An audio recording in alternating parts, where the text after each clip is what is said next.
Nuake, and welcome to this webinar being streamed to you live from the University of South Pacific's ICT Centre in Fiji. I'd like to welcome you all here.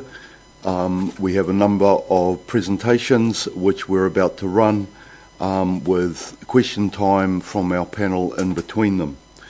This webinar is being organised by the Pacific Island Development Forum and the Micronesian Centre for Sustainable Transport.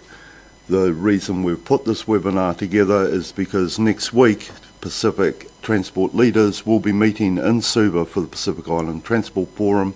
This was our opportunity to present ahead of that forum the latest science pertaining to decarbonisation of shipping. The presentations have been selected to give a range of views from the international to the local. And to start us off, I'd like to turn to Jimmy Nuake, Under Secretary for Infrastructure with the Solomon Islands Government. Jimmy, of course, has been one of the backbone members of the Pacific Island delegations in the IMO. But I'll let Jimmy introduce himself. Over to Honiara. Hello. My name is Jimmy Nuake. I'm the Undersecretary Technical for the Ministry of Infrastructure Development in Solomon Islands. Ministry of Infrastructure Development is also responsible for the Maritime Administration of Solomon Islands. The topic of my presentation today is called From Village to Global, and why is the Pacific in the roadmap process on greenhouse gas emissions reductions from ships, and what are some of the red lines for small island development states such as ours in the Pacific. Like some of our colleagues in the Pacific, I have had the privilege and the opportunity to participate at the IMO Marine Environmental Protection Committee, or MEPC, meetings, including the intersessional working groups on the agenda item 7, reduction of greenhouse gas emissions from ships, since 2016 at MEPC 70, when the MEPC agreed on a roadmap for the development of IMO's initial strategy on GHG reductions from international ships. I'm also truly honored to be part of that historic moment for the IMO when the IMO's initial strategy was adopted by MEPC 72 back in April this year in 2018.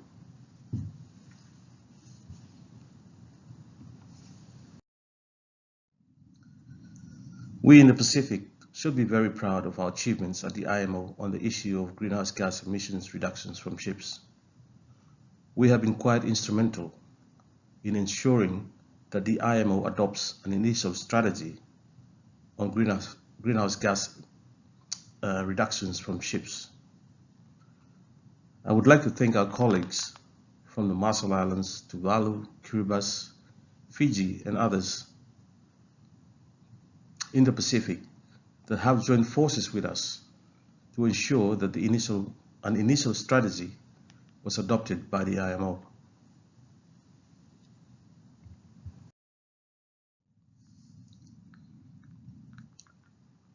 So why is the Pacific in the international shipping GHG emissions reduction fight? Well, we simply cannot afford not to be in this fight. In the Solomon Islands, 5 of our islands have already disappeared underwater over the past 7 decades, and one drawing its last breath as recently as 2011. We are at the forefront of climate change's devastating effects, so we cannot afford not to participate in the GHG emissions reduction fight at the international level. Whilst the IMO has adopted the initial strategy, real work has to start very soon.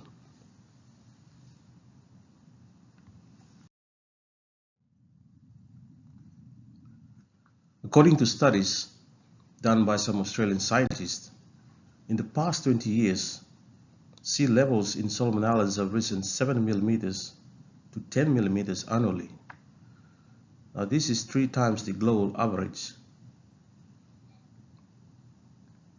And according to the International Panel for Climate Change report, or the IPCC, global rises are expected to reach 5 millimeters annually in the second half of the century.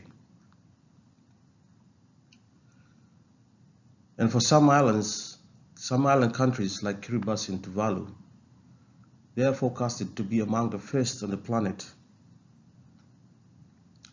to disappear underwater if rising sea levels are not arrested.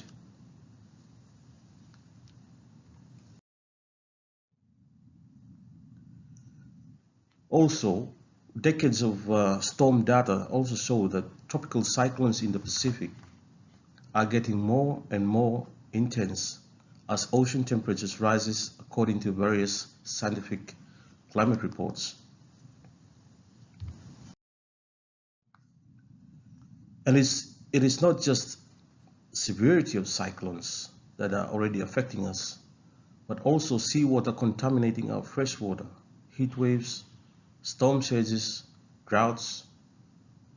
Climate change is also seeing increased seawater temperatures and acidifications, which is catastrophic to our marine environment.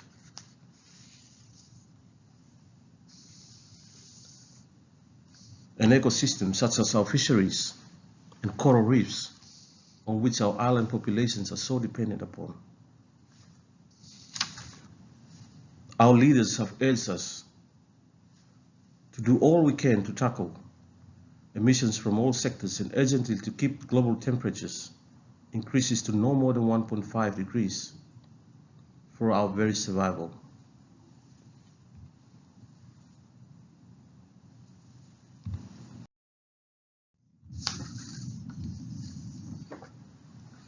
The most recent assessment of GHG emissions from international ships that was published by IMO in 2014 showed that international shipping contributes to some 2.2% of the global GHG emissions. Whilst this might not sound a lot, it is similar to emissions of countries such as Germany and Japan. What is more worrying is these emissions are projected to rise by between 50 and 250%. And these are not covered by the UNFCCC, as these are international emissions and are dealt with by the IMO. Our physical presence and voice at the IMO's Intersessional Working Group and the MEPC meetings on Agenda Item 7 on GHG reductions from ships was crucial in achieving what is currently in the IMO's initial strategy. Although the initial strategy did not have the high ambitions that we had asked for, but it is a start. And as I have mentioned, more work is now needed on specific measures that can be implemented before 2023 to enable achieving the 1.5 temperature target of the Paris Agreement. It is also critical for us that impacts on states such as Solomon Islands, who are not responsible for the emissions that have and continue to cause climate change, are addressed and taken into account. Without the Pacific's active participation, the voices of those who are most vulnerable would not be heard.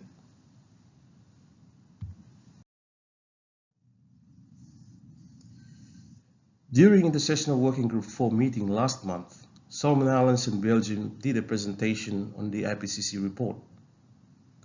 And it is very clear from the report that in order to meet the Paris Agreement temperature goal of limiting global temperatures rise to no more than 1.5 degrees, all nations and all sectors must work together to take rapid and far-reaching transitions to low-carbon economies over the next 10 to 20 years to ultimately reach net zero emissions. If we overshoot, then we must find ways to capturing carbon to bring the temperature back down. Globally, we are on track to global warming of 3 to 4 degrees, which will be catastrophic for us here in the Pacific. There are huge costs as well as physical implications of not keeping below 1.5 degrees.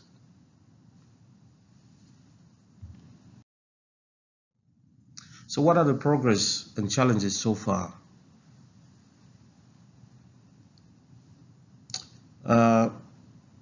So far, a process has been agreed for moving forward, but no specific measures.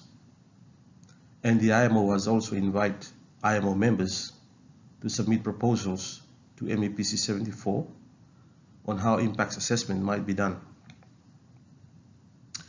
Now, since some states opposed moving forward with measures such as market-based measures that are needed to drive the level of change needed, we are likely to see focus in the near future only on amending energy efficiency design indexes, or EEDI, for new ships and ship energy efficiency management plans for existing ships, which alone won't result in the reductions needed for 1.5. Also, we need to make sure that our island nations, so dependent on international shipping, do not suffer disproportionate negative impacts as a result of IMO adopting and implementing measures to reduce emissions, such as increased transport costs, which will affect food security, disaster preparedness response, are some of the examples.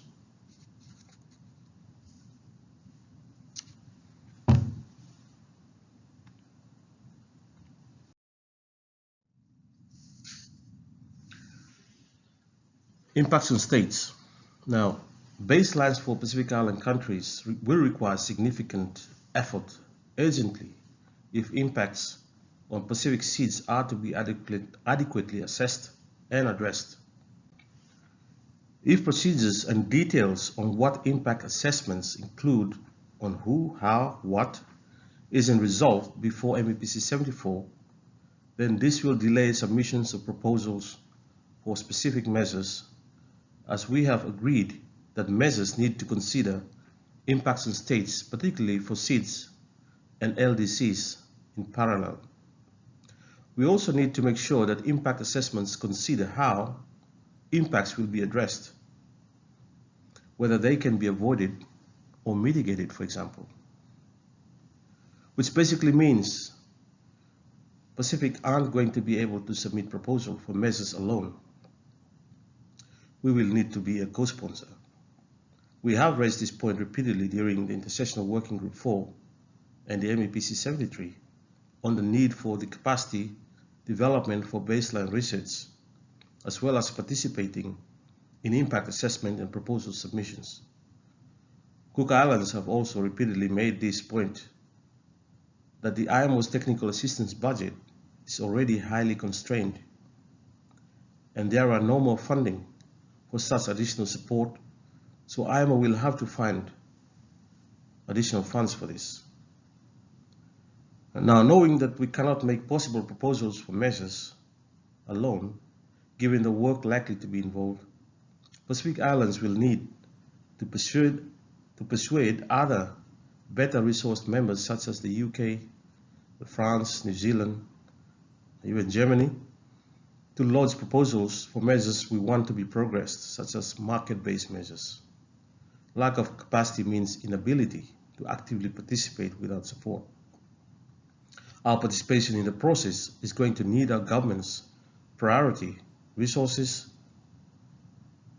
partnerships for at least the next 5 years and beyond.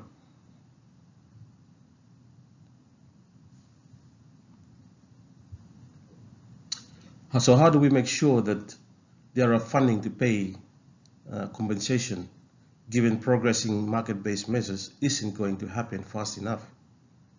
Because it cannot just be capacity building and technical cooperation.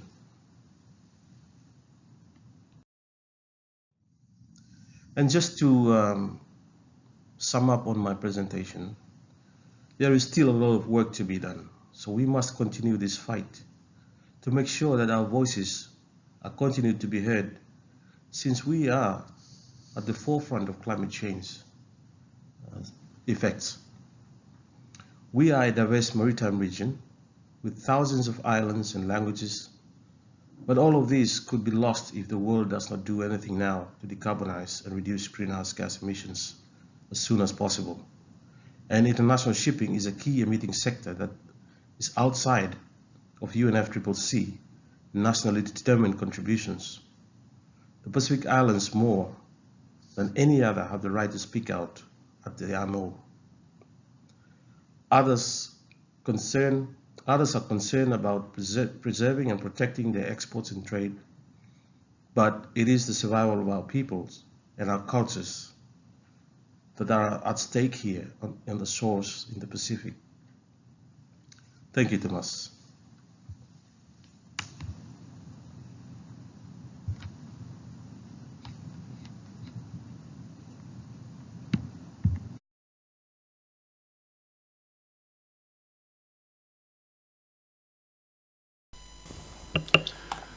Thank you, Jimmy. Very thoughtful, insightful presentation. We're going to take two very quick questions. And I'd like to lead off, Jimmy, if I can. So, Jimmy, you're sitting there in the IMO as the cutting edge of the Pacific's voice. What is the highest priority that for you that we can do to support your delegation in this struggle? Hi, Peter. Good morning. Can you hear me now? Excellent, Jimmy. Great to see you, and thanks for getting up early in Honiara. Thank you, Pete, and good morning, everyone. Sorry for coming in a bit late this morning. But glad to be here. Just going back to your question, Pete, I think having been to the IMO's intersessional working groups as well as the MEPC and discussing this topic on greenhouse gas emissions from ships, I think it is very clear now that in the Pacific, with the roadmap ahead, ourselves, we need to be prepared as well, especially in terms of getting ready for whatever measures that might be adopted later on by the IMO. And I think in order to be prepared, I think for countries like us with the very limited resources in terms of the technical capacity and all that, I think what I see is important for us is to be able to do some research locally on our domestic fleets as well as in the region in terms of our baseline data collection in order to be prepared for to do any impact assessment on any measures that the IMO might come up with in the years to come. And that's what I think, Pete. Thank you. No, thank you, Jimmy. Proceed with the next presentation, which is from our colleague Tristan Smith at the University College of London.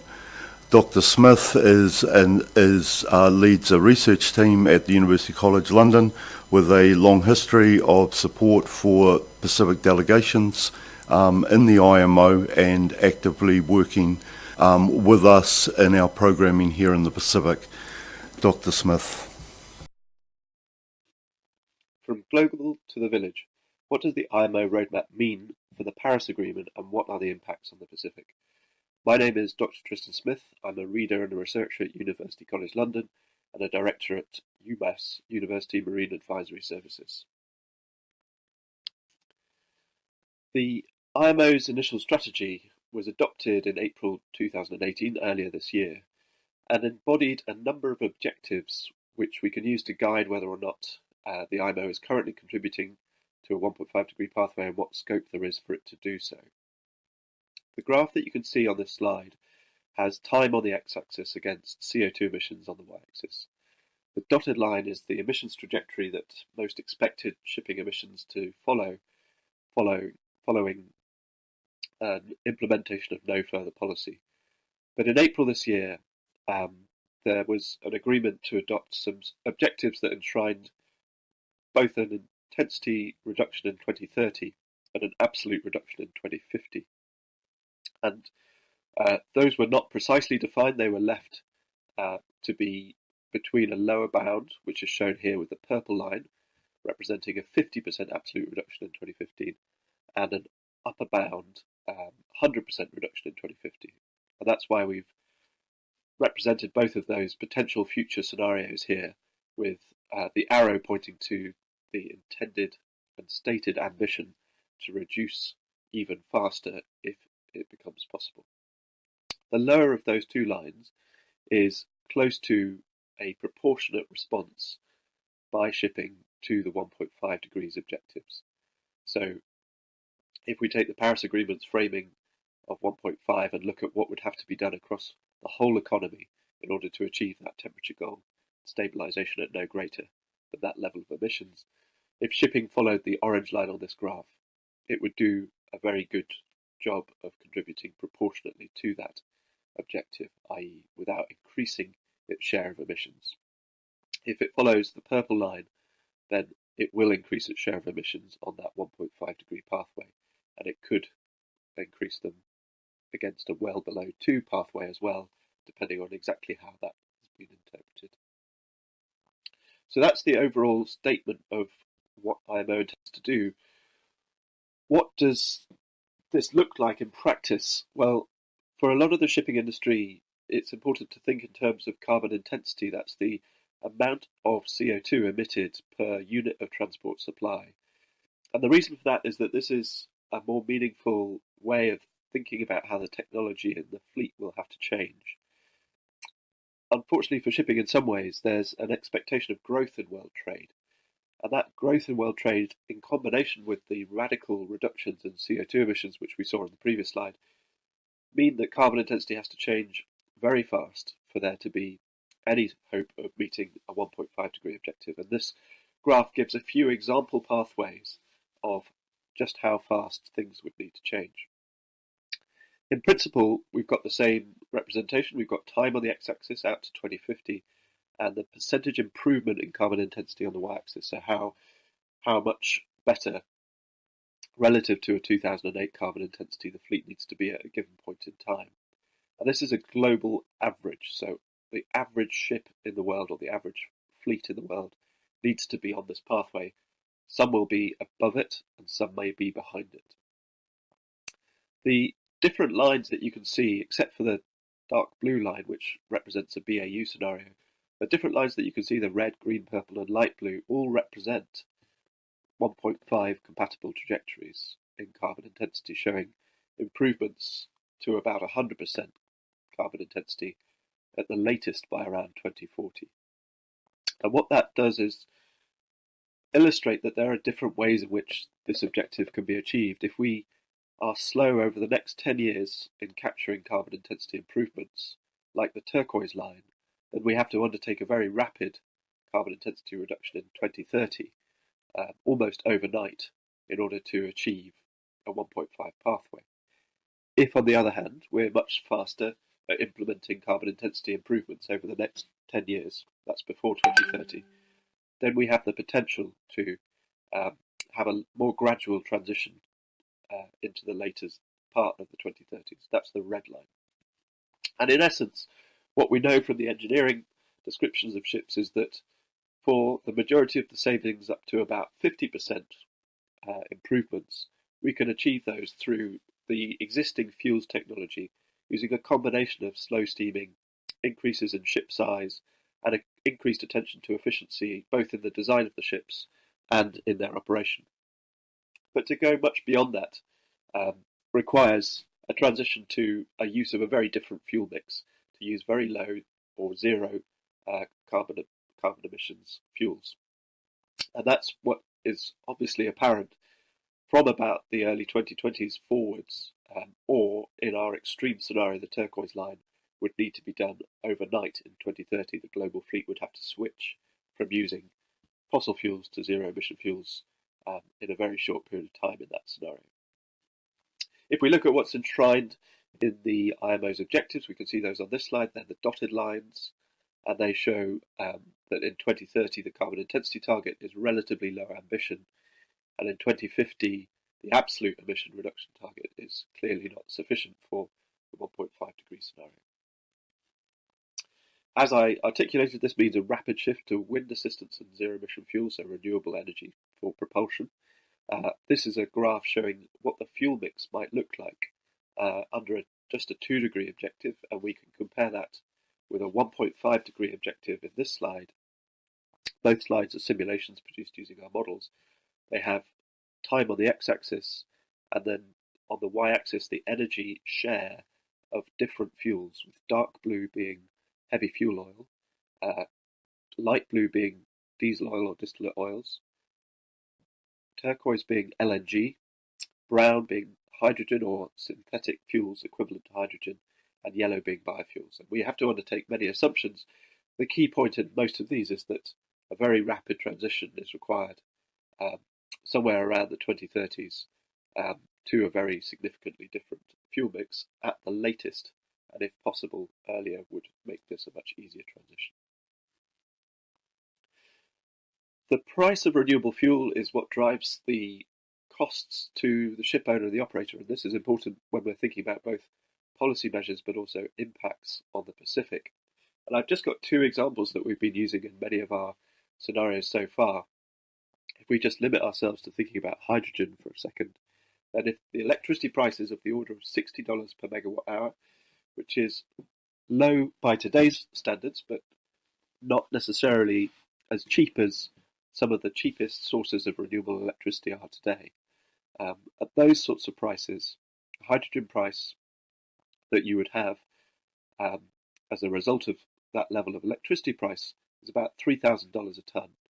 And if we were to think of that as an equivalent to the current prices that are paid on ships to move goods around the world, that would be close to about $1,000 a tonne for fuel. That's whether it's heavy fuel oil or marine diesel oil.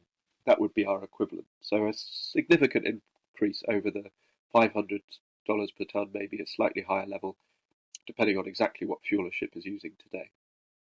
If, however, the electricity price is significantly lower than that, for example, $30 per megawatt hour, which is half some of the prices considered there, but not incredible given the rate of improvements in production costs of solar cells and costs of onshore and offshore wind. Under those types of renewable electricity prices, the hydrogen price would obviously be approximately half, and the consequence of that would be an energy equivalent HFO or MDO price, which is much closer, if not the same as today's prices. So depending on the future of renewable electricity prices, the transport cost increases of these scenarios will vary, but could be very small increases or similar levels to our current fuel prices today. The way that we might achieve this outcome with policy measures can be outlined in this slide. We've grouped 2 sets of measures together. The first is a set of measures that need immediate adoption, which in IMO terms still means probably 1, 2 or 3 years of development. And there are at least 2 categories here. One set of measures which do not directly reduce carbon emissions but are important, and those are to do with removing market barriers and failures in the markets. And this can be done through transparency of performance of different operators and from strengthening the Ship Energy Efficiency Management Plan, a tool which is used at the moment for energy efficiency management.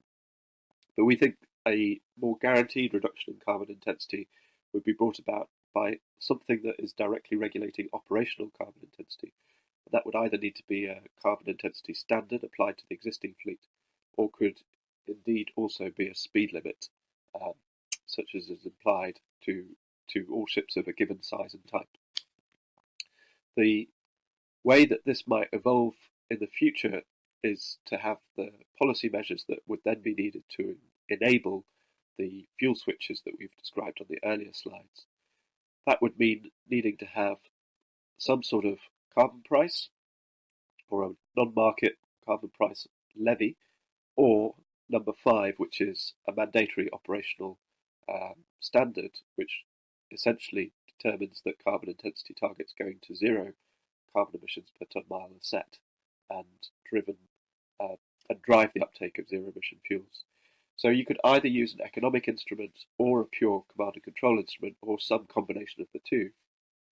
One of the benefits of the economic instruments is that some of them will generate a fund, and that fund creates a source of money that could be reinvested into the sector, but could also be used to counteract negative impacts that occur on certain economies and help with the implementation of technology. So there are different advantages and disadvantages, and at the moment it's not clear exactly what outcome we will have in terms of policy measures, but there is plenty to be debated and considered. So what might this all mean in terms of impacts? Well, we know that if badly implemented, greenhouse gas mitigation action can increase transport costs. Those potential increased costs in fuels would essentially get passed through into increases in transport cost, which in turn can mean that you have to pay more for goods that you are importing, that services that currently exist reduce, potentially affecting transport security, and that a country's export competitiveness in global markets is reduced. Countries that have supply chains with very limited services and low competition are particularly vulnerable to these impacts because the mechanism of competition enables cost reductions and marginal cost implementation to pass through as quickly as possible. So that's something that certain Pacific countries might want to pay particular attention to, even though we say that in general and across the global economy, impacts should be low and should be able to be managed. And what we mean by that is that if we do implement greenhouse gas mitigation well, the transport cost increase could be very small, and even a small transport cost increase might be small relative to the total trade cost, with many opportunities to offset and counteract increases in transport cost on the ship voyage with action undertaken elsewhere. And on that particular note, it should be noted that IMO has an obligation to safeguard small island developing states and least developed countries against adverse economic impacts, and that is clearly stated in the strategy. So there is a good reason to expect that that should be attended to. So what are the overall takeaways for the Pacific? Well, the first one is that the IMO greenhouse gas strategy, whilst not yet guaranteeing 1.5, is a major step forwards and due in no small part to Pacific voices. I didn't mention this at the time, but the emphasis placed by the Pacific on the urgency was crucial in the debating chamber to achieve the level of consensus on the targets that were achieved, even if we might still want them strengthened in the future. Globally, there is an urgent requirement to have some carbon intensity reduction beyond our current levels, and then we will need to follow that very swiftly with a switch to a renewable fuel if we are to get anywhere close to a 1.5 degrees pathway. There are probably two different groups of policy measures, those that will be implemented immediately and those that will need longer time to develop and will enable a more radical change in the fuel mix. Uncertainty remains exactly on the detail, and a sustained level of participation in that debate, especially stressing the urgency and the importance of decarbonisation, will be very important to ensure that that happens in practice. And finally, whilst there are impacts on Pacific small island developing states' economies that could be arising, these should be able to be avoided, but they will need sustained attention and support if we are to make sure that doesn't happen. Thank you very much. That is a backup slide, so we're going to delete that. End of slideshow. Thank you for that, Tristram. And so we've had two presentations, the first from Jimmy Nuake in Honiara with the Solomon Islands delegation, setting out the case for Pacific involvement at the international debate. And we've just heard from Dr. Tristan Smith at University College London, setting out where we're up to in the international debate.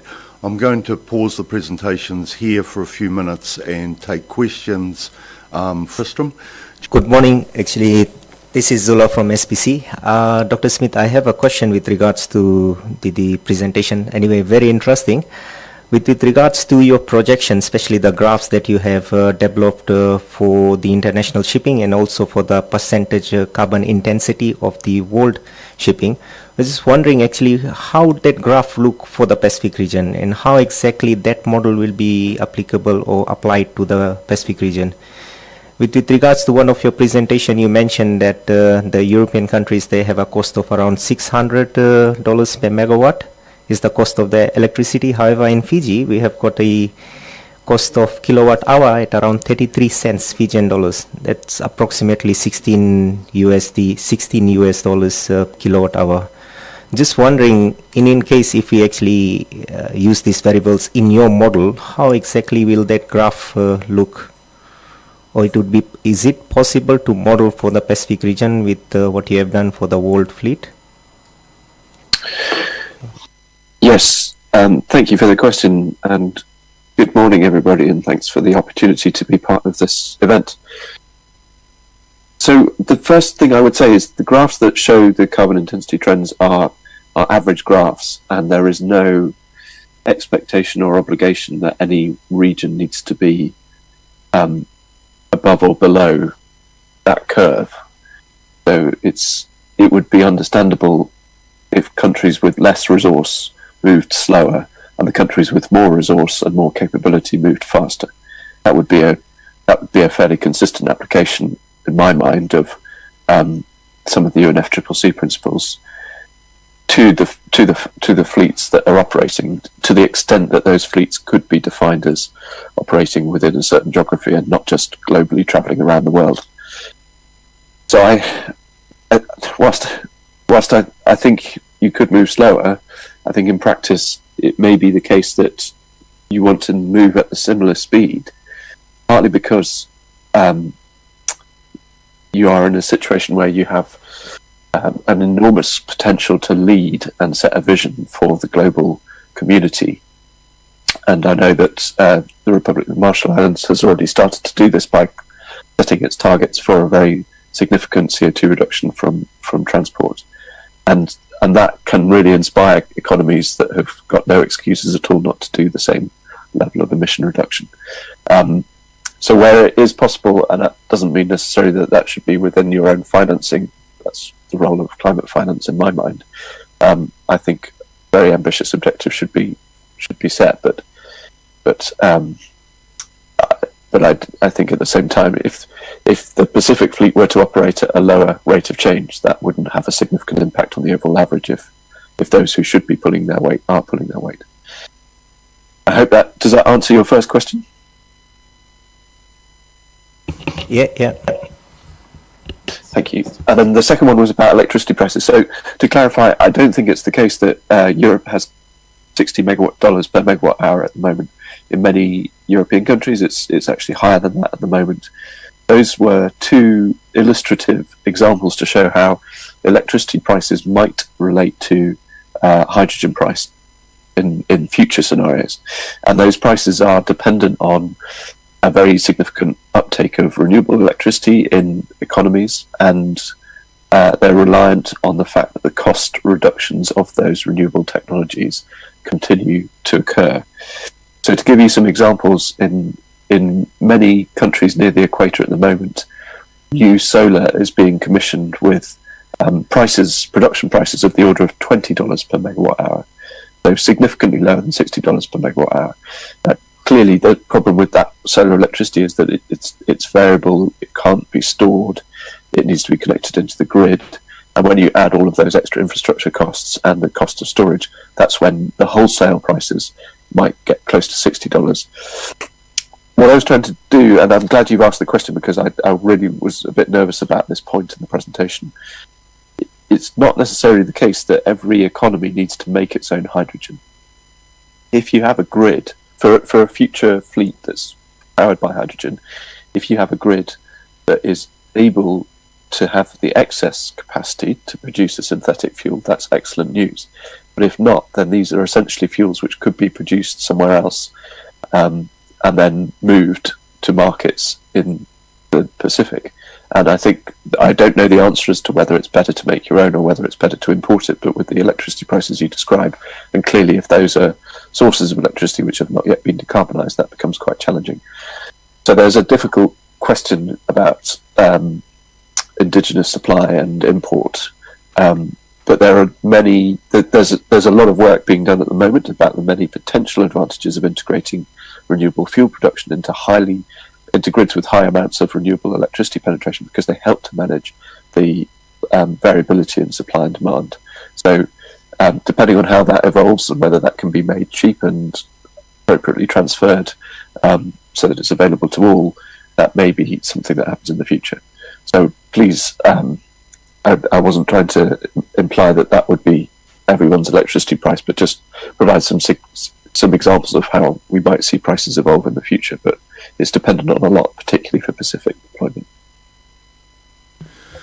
Okay, thanks for that, Tristram. I'm going to take one more question before we move to the domestic presentations from Mark Borg at PIDF. Hello, Bula, Tristan. The sustainable transport is going to be a mix of fuels for at least for the next decade or two. I also agree with you that hydrogen might be one of the major components of that sustainable transport fuels.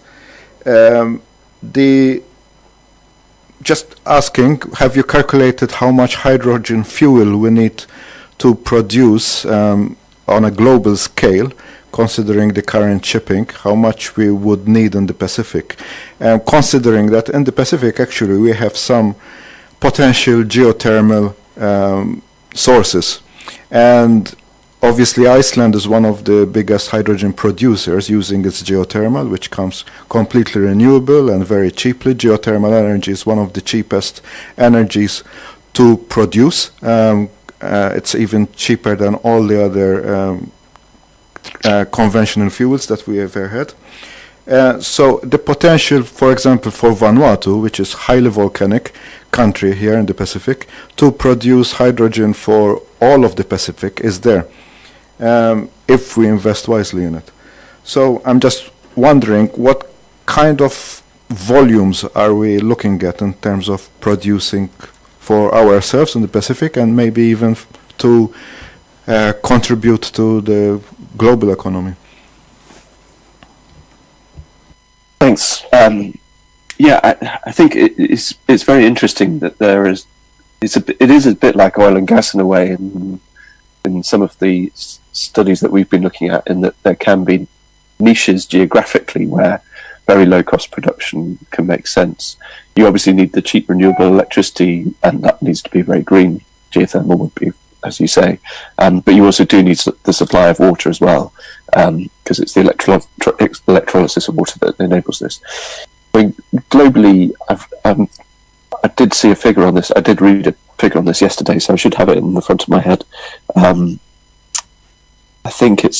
I think we're currently at about 30 million tons of hydrogen production at the moment, and there's an expectation that would probably need to go up by a factor of 5 or 6 to get close to satisfying the demand in the future for the sectors which might end up using hydrogen. It could well be a lot higher than that. It feels like a few 100 million tons might not still be enough.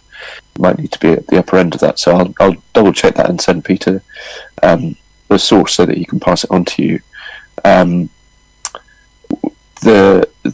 So the idea that a country in the Pacific might be the most natural producer and then distribute it regionally could make a lot of sense. And by all means, if there's the economies of scale and the economies to generate a supply chain that connects Vanuatu into other markets, then that would also make sense for it to be an export product. But I would warn that the problem with hydrogen is that it isn't that cheap to move. It's obviously hard to store, and it's that makes it expensive to store and therefore expensive to transport. And then there are actually some significant projects going on both in Australia and in Chile. So on either side of the Pacific, at the extremes, there is work being done already to look at scales of production. But I mean, I don't see that should prevent some studies being done to just see what the potential is, because if there is a large potential and it's cheap, then that's exactly what needs to be done very quickly. And if you can be a first mover, then that would be an excellent situation. Thanks for that, Tristram. So we're now going to run the next presentation, and this presentation comes from Paranasesi Kininuai, who's just left Fiji for the World Maritime University in Malta. But her comments on the challenges that face Pacific Island governments as we move to decarbonisation planning for shipping. Nisambula Vinaka, allow me to introduce myself. My name is Faranisese Kinivwai. I am the Director, Infrastructure, Transport and Policy with Fiji's Ministry of Infrastructure and Transport, primarily responsible for determining what planning is done for Fiji's current and future transport needs, including the maritime sector. Last year, I was part of Fiji's delegation to the IMO regarding the negotiations on emissions reduction roadmap and the target set for at least 50% reduction in international shipping emissions by 2050. The case for this action and why the Pacific has been at the forefront of setting target has been made this morning by my colleague from the Solomon Islands, Mr. Jimmy Nuake. Where I'd like to pick up in this short presentation is on the challenges and opportunities involved in Fiji pursuing a parallel route for decarbonizing our domestic sector. Just as with international effort, nothing short of a paradigm shift is required. This target has been made this morning by my colleague. Nothing short of a paradigm shift is required, and it's critically important that we don't underestimate the size of this challenge or the obstacles that will need to be overcome. I start this story with this picture of a traditional Fijian sailing canoe or ndrua, only a century or so ago, which we built in thousands and exported across the Central Pacific, were widely credited as the apex of Pacific sailing design. Large, over 100 foot long, fast up to 50 knots, cargo carriers taking over 200 warriors or 50 tons. These blue water proven ships built without metal easily outsailed all the other ships that visited. Back in those days, Fiji didn't have a domestic shipping problem. Every island, every community had access to sustainable, reliable, and affordable sea transport. But like everyone else, we became addicted to fossil fuel and steel hulls, and this has changed our shipping scenario forever. First, let me tell you a little about our little island here in the Fiji Islands. Fiji, we are a maritime nation, a cluster of over 300 large and small islands in the middle of the world's largest ocean, which is the Pacific. We first came here by sea, our own ships, more than 3,000. We first came here by sea on our own ships more than 3,000 years ago. While our population is small, less than 1 million people, our maritime footprint is enormous, more than 1.3 million square kilometers.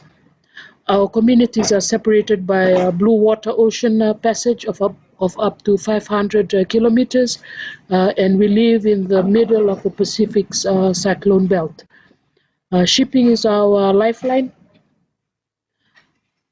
Maritime transport is a cross-cutting issue for a maritime nation, and interrelated to most major domestic economic, social, and environmental drivers. It is essential for our community with the rest of the world and the global economy. It is needed for almost all domestic economic activity, for trade, for delivery of social services such as education and health to our island communities. Think of the sea as our highways. We think of the sea as our highways. The Fiji government has really committed to this, and this has been reflected in our 2013 Fijian constitution, in where we have an economic right of the right to reasonable access to transportation. I'm just quoting the Fijian constitution directly. The state must take reasonable measures within its available resources to achieve the progressive realization of the right of every person to have reasonable access to transportation. Delivering on this pledge is my responsibility, ensuring an effective maritime sector, one that can provide safe, affordable, accessible, and appropriate services. This is already an enormous challenge for any small island developing state, even without the challenges of climate change and the need for decarbonization of all energy sectors. The question, our shipping emissions are so small, they don't even measure on a global scale. Our current shipping issues are large enough to deal with as it is, and one of the questions that we ask is, why should Fiji commit to what is probably an extremely difficult and expensive process to decarbonize our domestic shipping? The answer is that we have no choice. Fiji, with the rest of our Pacific neighbors, stands at the forefront of climate change. Fiji is the president of COP23.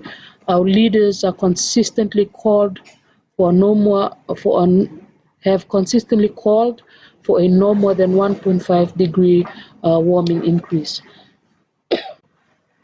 At the One World Summit organized by President Macron of France in the margins of the UN General Assembly in New York, Fiji committed to decarbonize our own economy by 2050. As Gandhi said, leading by example is not an option, it is the only option. Fiji and Pacific leaders have consistently called for action toward low-carbon shipping at international and national level since the 2015 Suva Declaration on climate change that preceded the Paris Agreement. In step with our Pacific states, Fiji has consistently argued for a global international target of 70 to 100% decarbonization of shipping. The IPCC 1.5 report is clear. All sectors must act now. It makes no difference whether we have an economy the size of an island or one the size of a continent. But the deciding factor for the domestic level is that not changing means a high risk that will be increasingly stranded with inefficient carbon technologies that become ever more expensive to operate. As difficult as the forthcoming revolution in shipping might be, we cannot afford not to. The question should be, the question that we really should address is, how can Fiji decarbonize its shipping?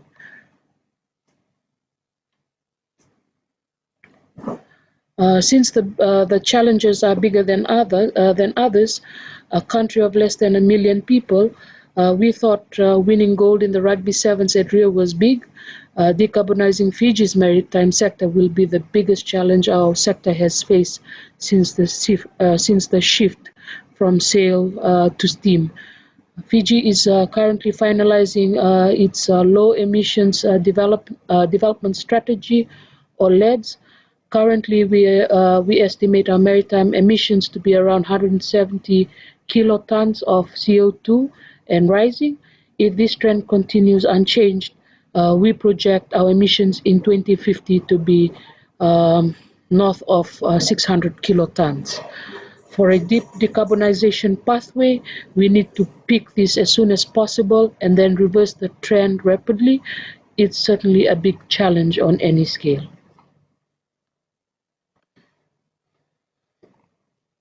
But if we break it down, it looks more manageable.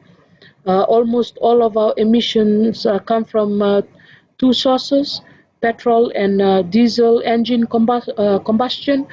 Shoreside assets have a very small footprint, and recent work by SPC is demonstrating that it is possible through better management to make significant savings in those. Fiji has a relatively small fleet comprising a large number of small outboard motor-driven craft and diesel-powered vessels of various types. of cargo, passenger, and fishing vessels.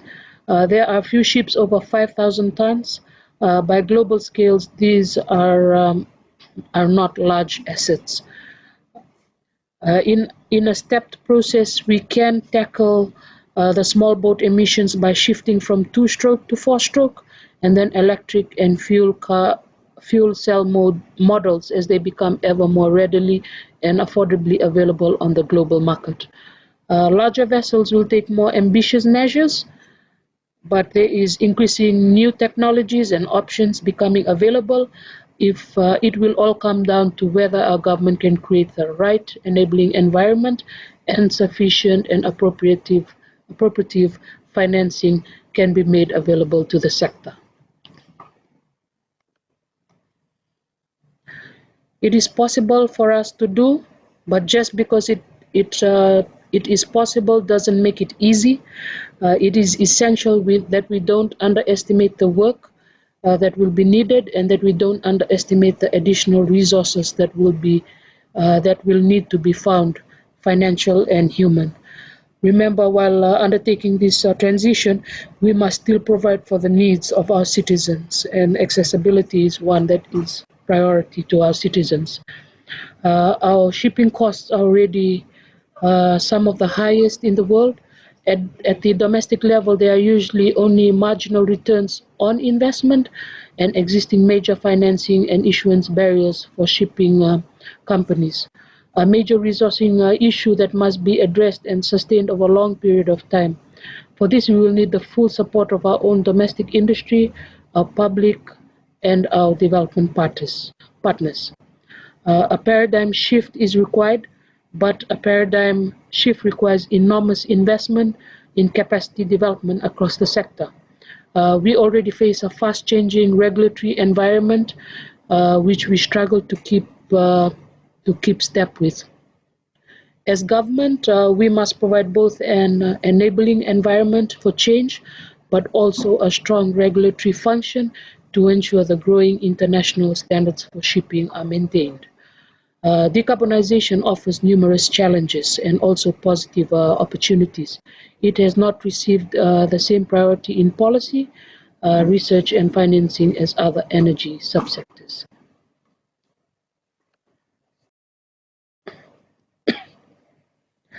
Against these challenges, there are potentially available a range of benefits: climate financing, the unfortunate necessity for those of us living at the coalface of climate change, provides a unique opportunity to re-equip our shipping sector over time with new operational and technological solutions. Solutions that are low carbon, but also lower overall cost to operate when measured over the lifetime of the vessels. Fuel is often the major operational costs for our smaller scale shippers. If this cost can be reduced, even eliminated, then surely there's a major cost savings available that can be spent on better maintenance, equipment, and better paid crews. Raising such standards must be the benefit of the shippers' primary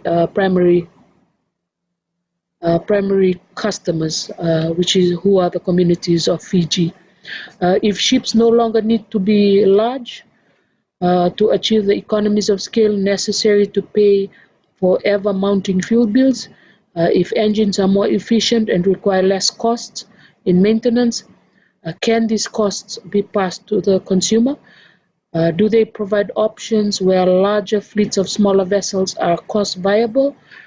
Does it provide better access for smaller communities, which is important for our island communities?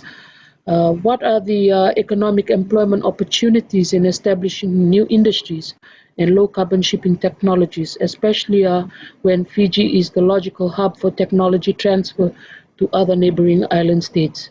In our busy and growing port cities, decarbonizing shipping will have immediate health benefits for surrounding problems.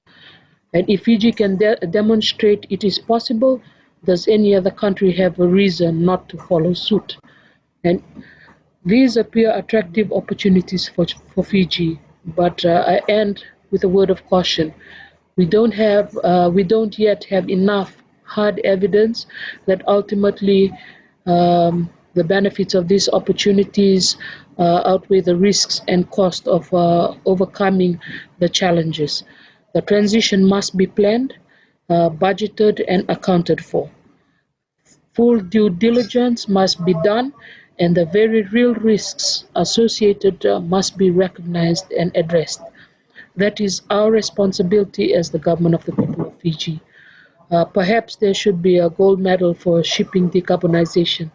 Fijians love a challenge. Thank you very much. Vinaka. Yes, thank you, Wharanasesi, and unfortunately we can't establish the link through to Malta at the moment, but the comments come through very clearly from the international to the local.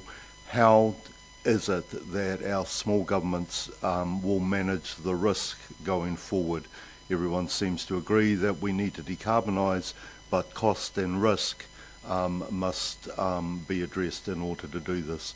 We have one last presentation to run from our colleague Michael Vaas in Hamburg. Thank you so much, Michael, for persevering across the time zones to provide support to us once again. But we'll run Michael's presentation, which is looking at the solutions available, the technological solutions that are available to our planners like Wharanasesi and Jimmy, and then we'll open the floor for debate. Bula, everybody. My name is Michael Vaas from Hochschule Emden-Leer, University of Applied Sciences, which is located at the north coast of Germany. So I'm glad to participate with you in the webinar on maintaining a 1.5 degrees course to decarbonize Pacific shipping. So the question we are focusing on is what are the technologies available today and what's on the horizon for Pacific scale shipping.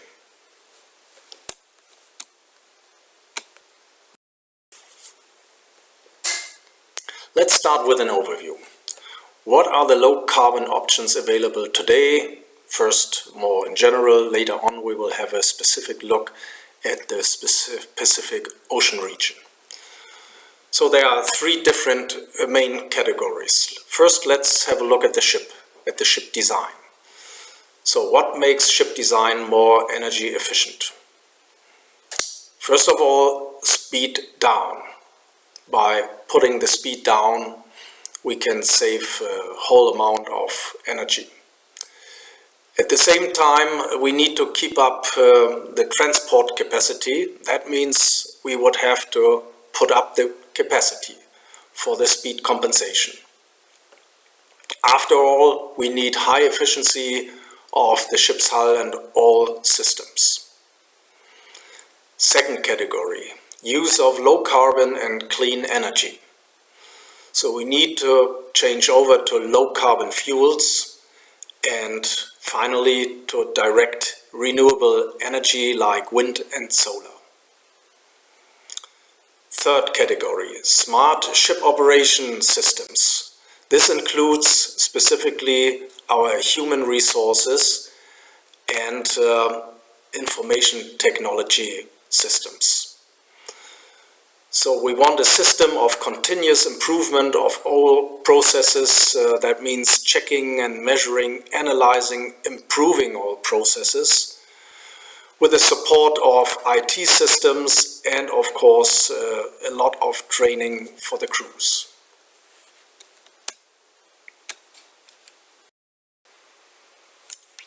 Let's look at more details. One of the most effective measures to save energy is reducing the ship's speed. This can be demonstrated by looking at the so-called Admiralty coefficient equation.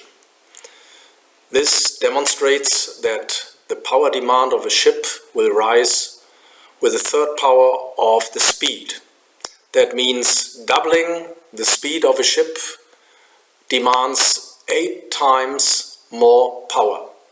On the other hand, reducing the speed to half of the initial speed So reducing by 50% will reduce the power demand to 1/8, so to 12.5% of the initial speed.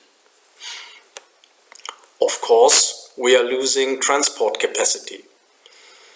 So to compensate the speed down, we need to put up capacity. As an example, you can see that reducing the speed to half speed will give us a power demand of 12.5% of the initial power demand at full speed. And doubling the size will raise the power demand to 159%. So taking all together, we can say doubling the capacity and halving the speed will give us same transport capacity, but 80% less fuel and less CO2. So one very effective solution would be large and slow ships. This is most efficient. Or if large ships are not suitable for the trade, we could say many slow ships.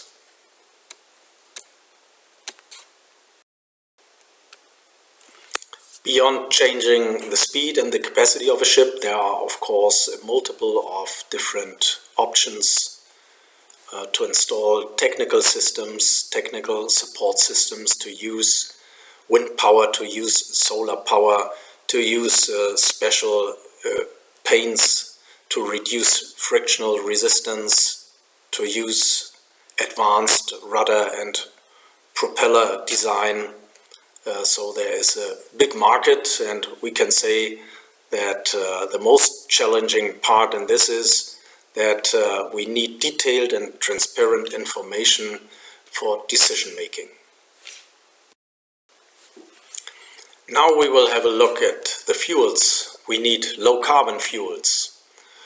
For example, LNG, liquid natural gas, is being discussed as one promising solution. So let's have a closer look at LNG. So, is it cleaner? Yes, it is cleaner, especially the NOx and SOx and particulate matter will be reduced greatly. But there is no significant advantage in the CO2 balance due to methane slip along the production and logistic line of LNG. On the other hand, there is a high-cost infrastructure ashore and on board the ships needed, as LNG is transported in tanks and has to be cooled down to about minus 160 degrees Celsius. So summarizing, LNG is a clean fuel, but not a low-carbon fuel.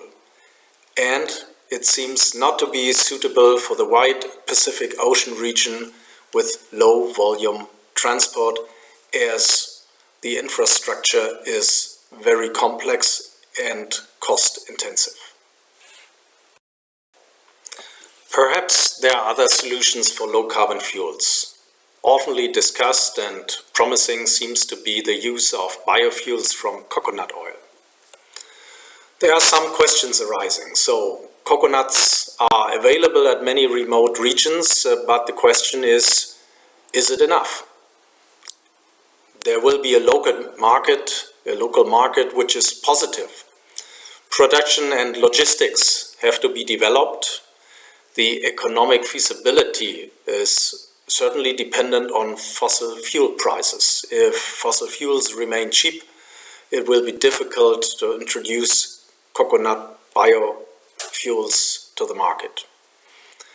What about compatibility with engines? This should be no bigger problem. So it's an interesting option for small-scale transportation in remote areas, but there seems to be some questions, so further investigation and trials are needed. There are other attractive solutions. For example, the direct use of renewable energy from wind and solar power. For example, photovoltaic panels for electric power. They are suitable for main drive of small light craft, for example, passenger ferries. And they are suitable for auxiliary power on all ships. So it's a solution for small craft. The energy density is not high enough for bigger main drives. Using wind power is another option, as it has been done for some 1,000 years. There are nowadays high-performance wind propulsion systems available, for example, Flettner rotors. They are robust systems, fully automatic. The wind is available in many sea areas with high energy density. It can be used for part drive or for the main drive. For example, estimating 2 kilowatt per 1 square meter of projected rotor area on a yearly average basis. Wind propulsion needs a backup propulsion system for the reliability of transport service for the occasion of having no wind available.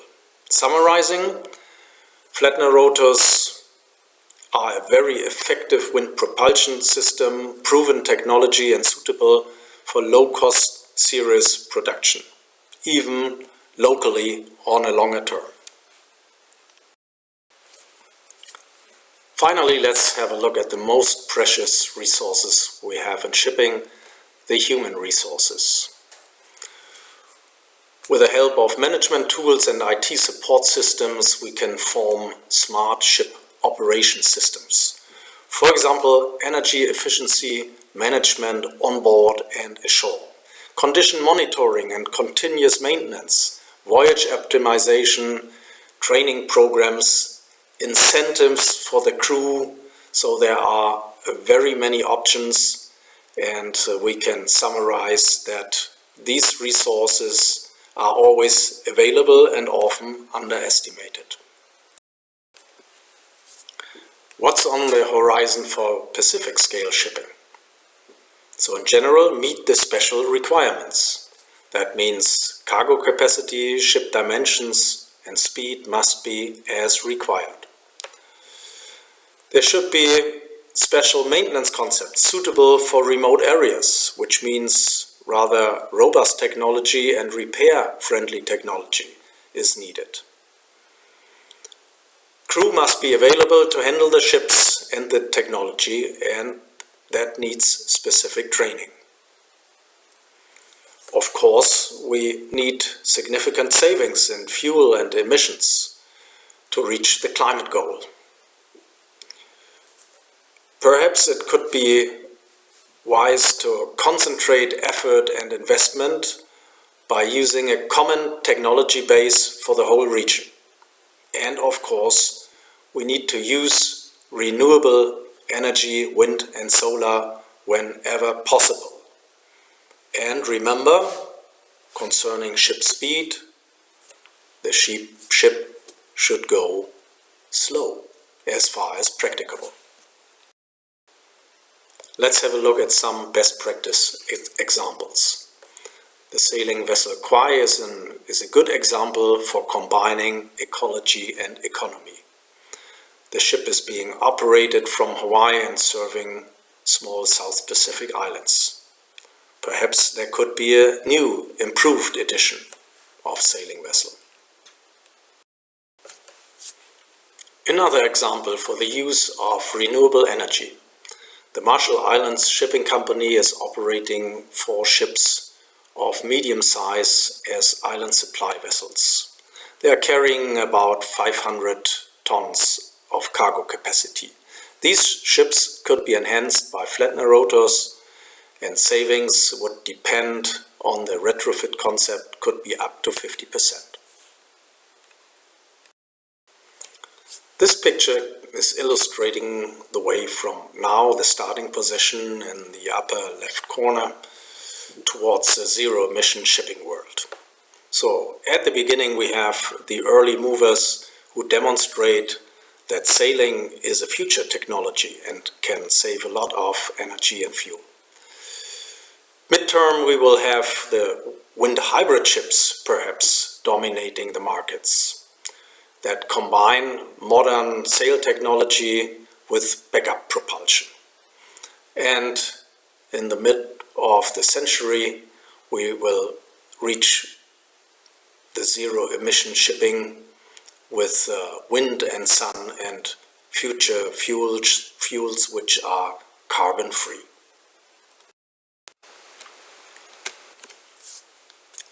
I would like to say thank you, and I hope that this little introduction was helpful. I would be glad to discuss the options in more detail later on. Thank you and bye-bye. Yes, and in turn, we'd like to say thank you to you, Michael, and great presentation. Colleagues, we have 4 presentations there, ranging from intense international debate and Jimmy spelling out very clearly why the Pacific is so intensely involved in this debate and what's at stake for the Pacific. We've looked at what that global scenario looks like. We've moved to look at the local challenges and some of the opportunities, with thorough necessity underscoring this issue of risk and the need for governments to continue to maintain service delivery to communities while undertaking an incredibly expensive, difficult challenge of decarbonisation. And then finally, we've looked at some of the technological solutions now on the table in front of us. So I'd like to open up for comments and questions. And I'd like to turn first to our colleague Peter French, patiently waiting in Perth. Peter is the officer in charge for the World Food Programme here in the Pacific, and the disaster response needs for the ocean give him a unique insight and perspective. So Peter, can I invite you to make a few comments, ask a couple of insightful questions? Mark Borg from PIDF. Question for Professor Voss, a quick one. First, thanks for the presentation. We look forward for the great technologies ahead. I'm just returning from Samoa yesterday, where we had a presentation from Grid Market. And Grid Market is actually installing the solar power for Palau, making it 100% solar. But one of the tools they've used in doing that is actually artificial intelligence. And of course, it's a very promising tool, and I'm wondering how much is the shipping sector investing in artificial intelligence and using it, particularly to reduce emissions.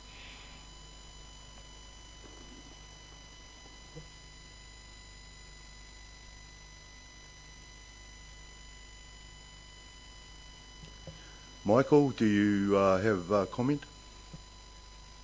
Yes, thanks. Thanks a lot. Yeah, that's very interesting, but I regret, I think there is not much in this direction. So artificial intelligence will be interesting in the field of autonomous shipping. So there are a few projects working in this direction. This has not directly something to do with efficiency. Of course, there are some links, and autonomous ships in the future will be very efficient, and for their low cost structure, as crew will not be on board anymore, there will be a great opportunity combining low operational costs, and that could be favorable for introducing sail and solar technology for operating these ships at slow speed, as their operational cost is very low. But I think this is very far away from what you are asking. So the answer would be in combination with efficiency. There is a lot of automation going on to get a few more percent in all processes, in the machinery processes. But I wouldn't call this artificial. I wouldn't call this artificial intelligence. Thanks, Michael. I wonder if we could look at the issue of financing just a little bit, and I think my question here is to Tristram, but the Pacific submission in the last round of the IMO included a very clear signal that the Pacific was looking to the world to start discussing the issue of market-based measures. How is the money going to be raised to fund decarbonisation, and what is the role of market-based measures in that course? So what I'm sort of looking at for two sides to this answer. One is the international community going to accelerate this debate? Is it important that it accelerates this debate, and is the international community going to accelerate this debate? But also, what are the impacts? Whara Necessity was very clear. Decarbonisation at home is going to take a significant investment. Where does the funding come from in order to drive decarbonisation both internationally and at home? Okay, so I'll start with the first part of the question, which is to do with where we are in the policy debates. How close are we to getting carbon pricing policy?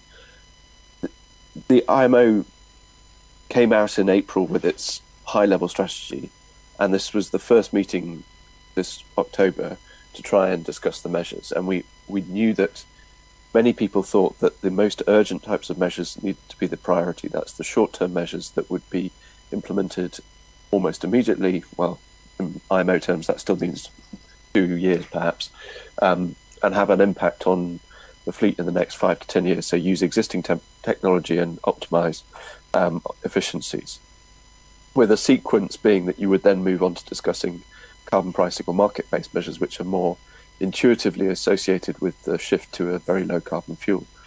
So, or the more extreme decarbonisation options.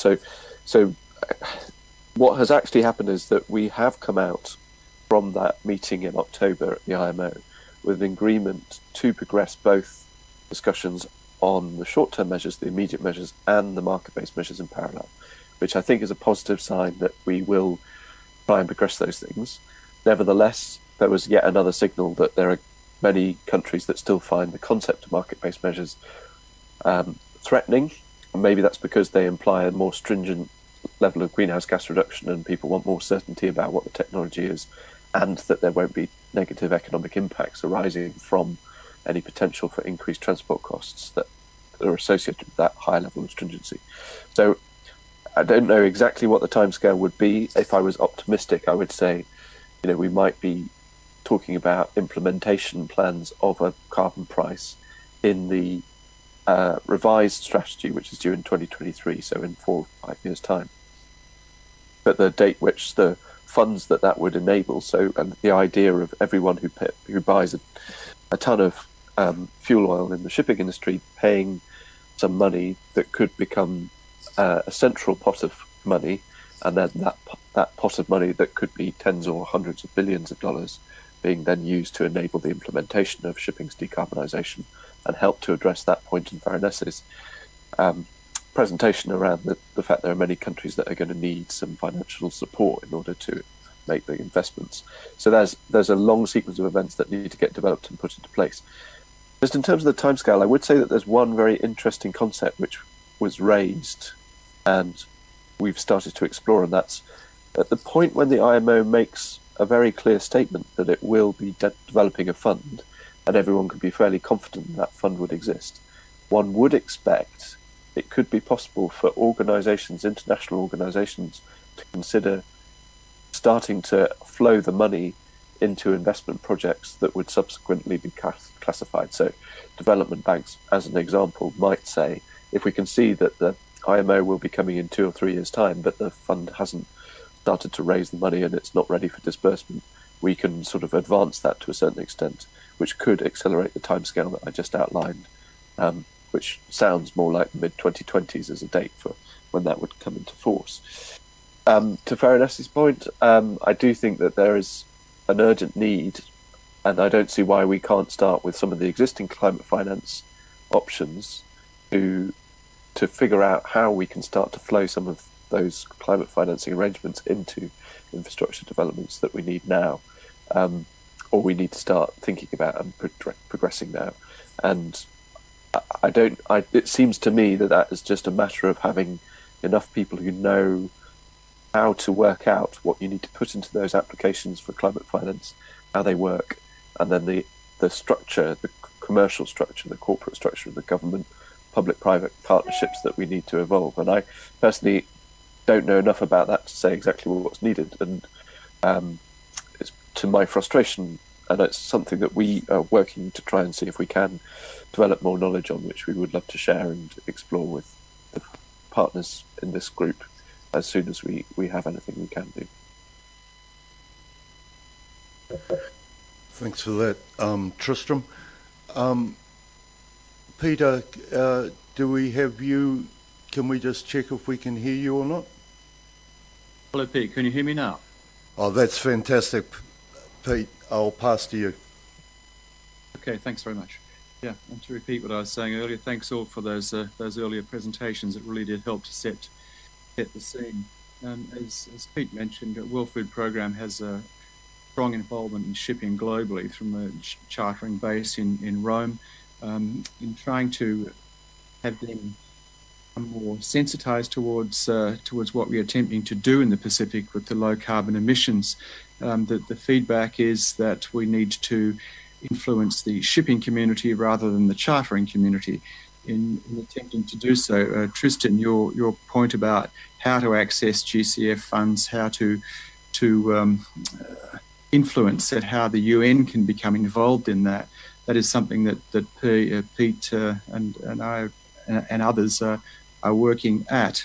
But in seeing the different options that are available, I really had a question of Jimmy and Farron Assisi in terms of the next steps, where you think your countries may be able to go from this point. And I asked that. I've just returned from a small shipping conference in Indonesia, attended by a number of influential ship owners. They are, of course, interested in this. Their concerns are very cost-oriented.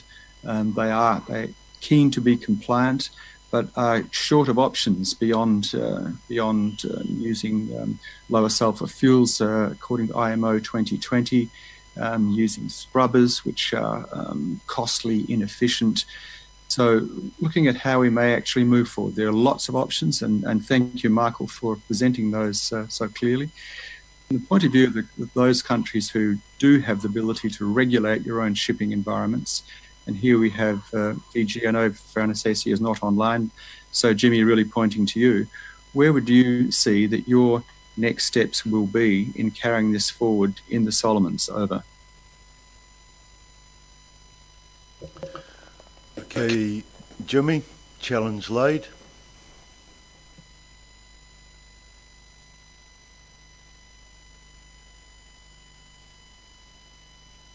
Hi, Pete. Thanks for that. Could you just repeat what you meant by the next steps? In what terms? Sorry.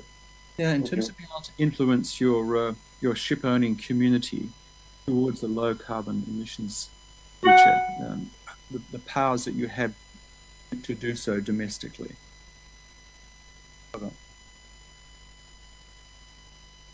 Thank you, Pete. That's a challenging one. Just recently, last month, not last month, today is November, so it's September, our Parliament has passed our Solomon Islands Maritime Authority Bill, which establishes the new autonomous body to look after maritime services and administration and safety. So it's moving out of my ministry to becoming a standalone authority to look after our maritime business. So I think having that established, that would enable us to start looking at new regulations, maybe more on looking after domestic maritime shipping services, and in particular on this issue, we have this project under the MTCC Pacific project, which we're looking at trying to improve the efficiency of ship operations in our domestic fleet. At this stage, we only have one operator who's willingly come on board to do this project with us, but we're still looking at the others, try and get them on board as well.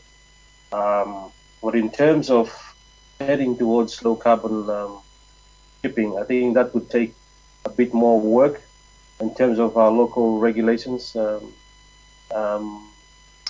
So I can't say at this stage how long that will take to start off the discussions and reforms to start looking at these new regulations. I think once the IMO taking the lead in the international level, I think domestically, we will also start looking at how we can start to catch up with the rest of the world as well in terms of our contributions to reducing GHG from ships at the domestic level. So I think with the current discussions at the IMO, I think that's our government is also now tuned in to what's happening there. And I think I just got a text message from someone in the Prime Minister's office. They wanted to have a chat with me later on today on the progress at the IMO and how that's going to, how the government can also start looking at our domestic fleet as well and going for low carbon emissions. So I think there's already thinking by our government on going towards that direction. So, yeah. Thanks for that, Jimmy, and unfortunate that we don't have Wharanasesi with us, but colleagues in the room here with me were at the Fiji National Transport Forum last week, where this issue received a lot of interplay. There was a strong turnout from the Fiji private sector, major shipping operators here, but really it just highlights the huge size of the mountain in front of us. And I thought Wharanasesi's presentation was particularly pertinent in her words of caution that we're going to have to be very careful not to underestimate just how big this challenge is. And so huge responsibility now resting upon organisations like USP, like the Pacific Community, like the Forum. How is it that we are actually going to mobilise the level of resourcing, technical capacity, human capacity development that is going to be needed if our small island states are going to pick up on this challenge? It's an enormous challenge. One of the positives that I'm taking away from this, though, is the intensity of the debate that, as Jimmy says, his politicians, this is now actively on their agenda. It's actively been discussed by senior politicians, senior officials here in Fiji, in the Marshall Islands, and I know that this conversation is also going on in Tuvalu, in Kiribati, and Vanuatu at the moment. So very fertile soil to be working in, but the issue of how not to underestimate the size of what is needed going forward is going to be. We've just, as I said, this is our first attempt to run a webinar, so please bear with us while we learn. We've just had another presentation come in that I think it would be timely to run.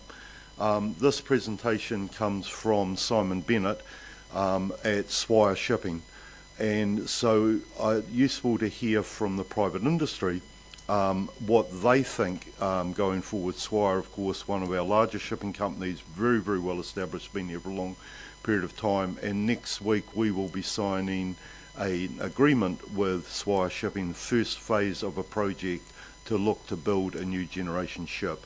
So bear with me, and sorry, PJ, please come in. Yeah, thank you very much, PJ, from the School of Law here at USP. So I just have one quick question for Michael Volk, because it's probably getting late in Germany. So before Michael disappears, just have one question, because I'm a bit passionate about shipping containers. And this is a question that probably hasn't been really considered. But I just did a quick calculation here. There is a world fleet of containers at around 8 million currently operating. Now each container weighs so 20 foot to 40 foot, around basically 2 tons to 3 tons, and they carry a maximum capacity of 24 tons. I think the regulation, they often go over, but that's not supposed to happen. Now if you do a little bit of the math, it's around 10%, of the weight. Now we translate that into emission. I mean, it's not direct, it's indirect here, but you're going to have to carry this metal somewhere. So you do the math, 8 million shipping containers by 10% of the value. That's huge. So maybe also that's part of the equation to think in terms of how you carry cargo, because the solution is really coming from the Western world here, because with containers you have to have deep ports, you have to have special cranes, you have to have huge investments, and that clearly is a solution that was practicable or works for the Western worlds or the East-West trade, but doesn't really work for the Pacific. So maybe also in terms of decarbonization or making shipping more efficient, that should be considered too. So I just wanted to know if that there was some ground for reflection in relation to that, in relation to shipping or not. Thank you. Michael?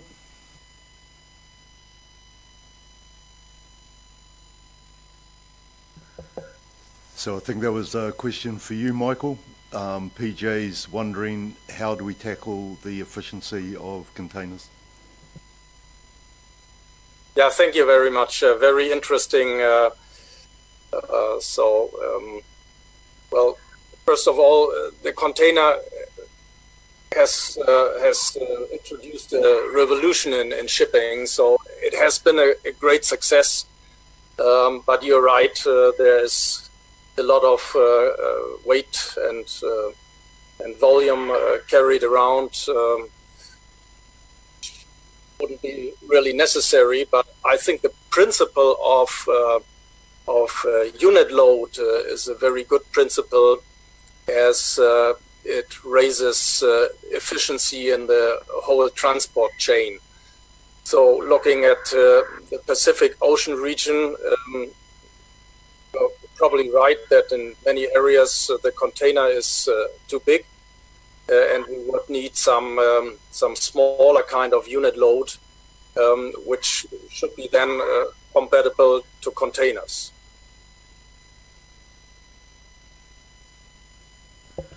Okay, thanks for that, Michael.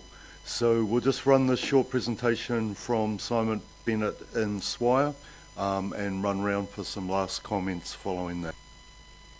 And when you are watching and listening to this, my name is Simon Bennett. I am the General Manager for Sustainable Development for the China Navigation Company.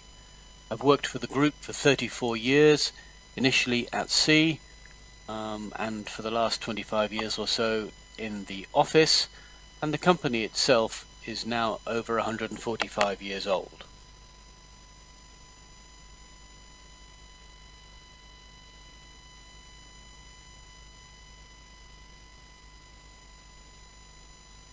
About cerulean.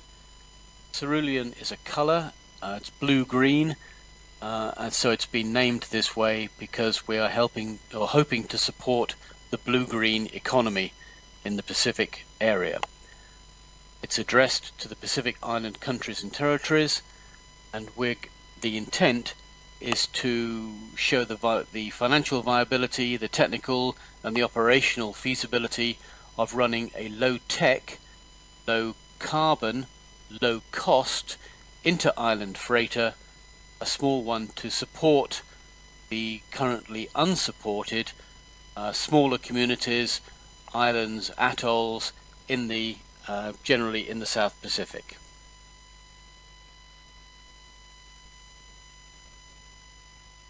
There's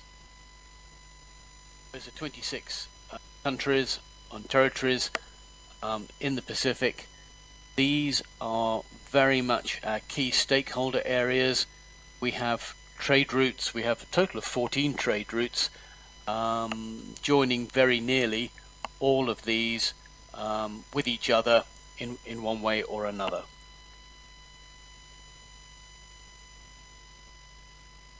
Corporate route network. We have a bulk shipping division which currently owns or manages around about 100 ships, of which 50% plus or minus are generally trading in the Atlantic basin, and the other 50% are generally trading in the Pacific basin. That's the blue lines. The red lines show the trade routes for our liner shipping fleet, generally ships of between 2 and 3,500 container size, and as you can see, serving many of the islands and territories, generally in the South Pacific, but going up as far as Vancouver, the American West Coast, Tokyo, Korea, China, on the Asian East Coast.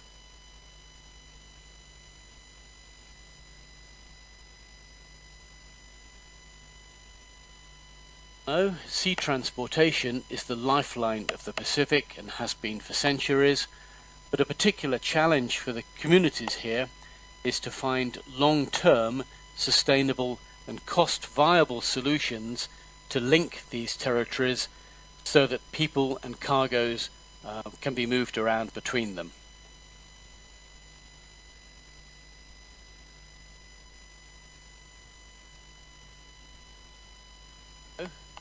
Pacific Island communities have a very, very high dependency on imported fossil fuels.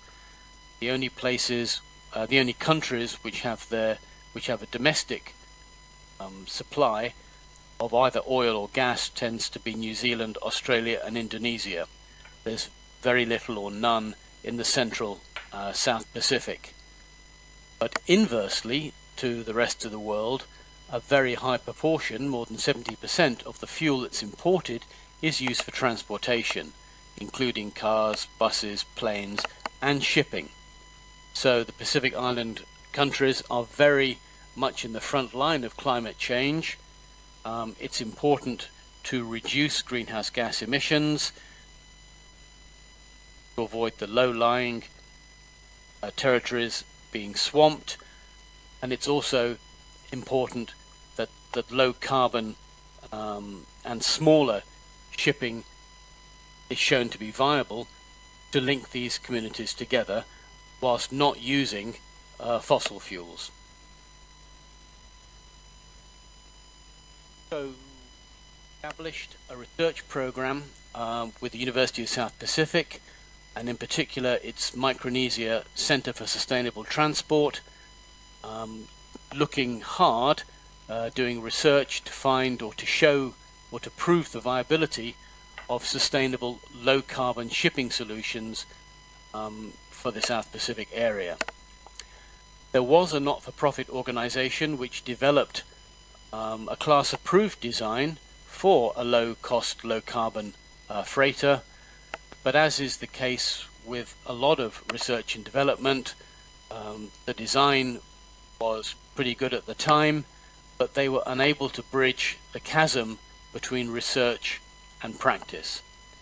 What we are intending to do here, if we can show the viability of the project, is to bridge the gap and to move from the laboratory, if you like, from a paper idea, and actually put this into practice with real shipping.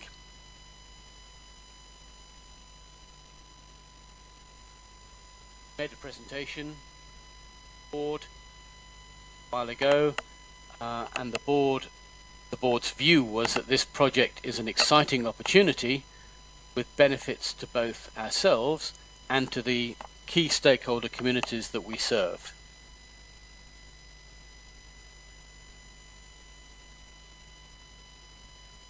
Original concept note approved by the parent company board towards the end of 2017. We then produced a full business case which supports the project now going ahead, and we're looking at potential funding of around about 20% from ourselves, the shipping company, around 70% from our parent company, and we hope that other organizations such as the EU, such as universities and local organizations would provide the remaining 10%. This doesn't need to be in cash, it can be in resources, in knowledge, in assistance, but it would be good if we could all work together.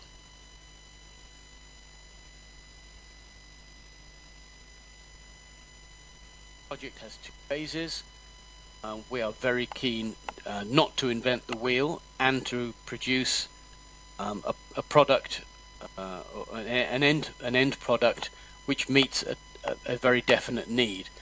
So we're going to be doing a 12-month desktop study at MCST to identify potential routes and potential cargoes, both coming into the outlying communities in terms of food, water, fuel, pharmaceuticals, etc. And if these communities have products which they could export, for example copra, but there will be many others, but are currently not being exported, we can provide a reliable trade route for that, then that will help to raise the economic capacity of those communities.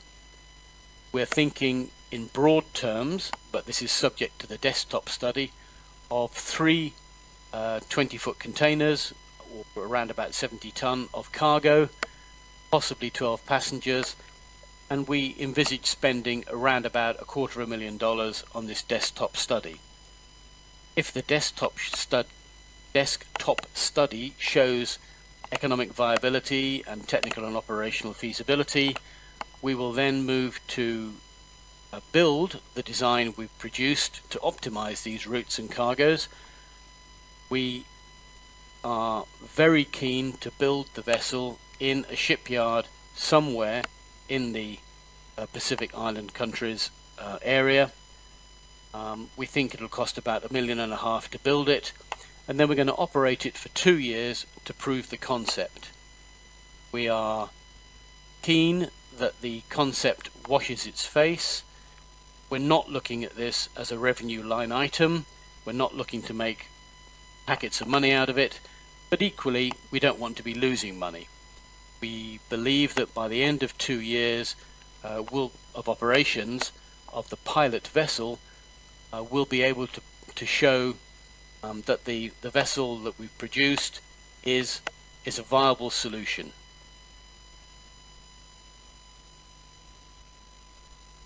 Might look at artist's impression at the moment.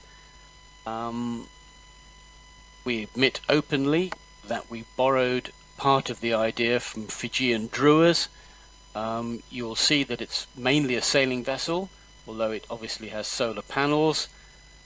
The sail is mounted on a swinging A-frame so that it can move between the communities primarily by sail, but on arrival we would use the small auxiliary engine and propellers which are also provided. We would back into such as a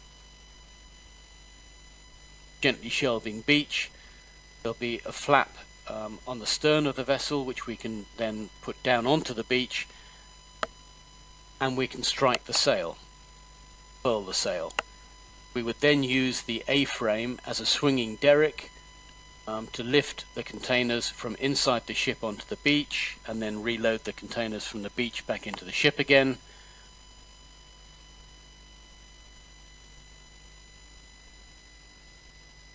As with all the projects we do, we hope to move towards helping in a small way to achieve the UN Sustainable Development Goals. We've listed a number of those here where we think we can make a difference. SDG 1 talks about building the resilience of those in vulnerable situations. We believe this project will greatly help to lower the cost of imported goods to outlying communities which currently have no infrastructure, no jetties, no quays, no cranes, etc. So we'll be able to provide as I said, water, fuel, pharmaceuticals, food, etc., and take away such goods as they can produce, and this would be done in an affordable way, giving access to a much larger number of markets in the Pacific. SDG 2 talks about ensuring access by all people to sufficient food all year long, the ability for smaller boats to arrive or to trade between communities with no infrastructure would give much better food security as we scale this up, and we believe the concept is scalable to potentially a fleet of 50 or 100 of these moving around the Pacific. It would also, in a specific case, help with disaster relief aid. We see, and we've assisted on many occasions where typhoons have come through the islands and caused a lot of damage. The big, richer nations of the Pacific Rim, Australia, New Zealand, etc., have been very quick to help.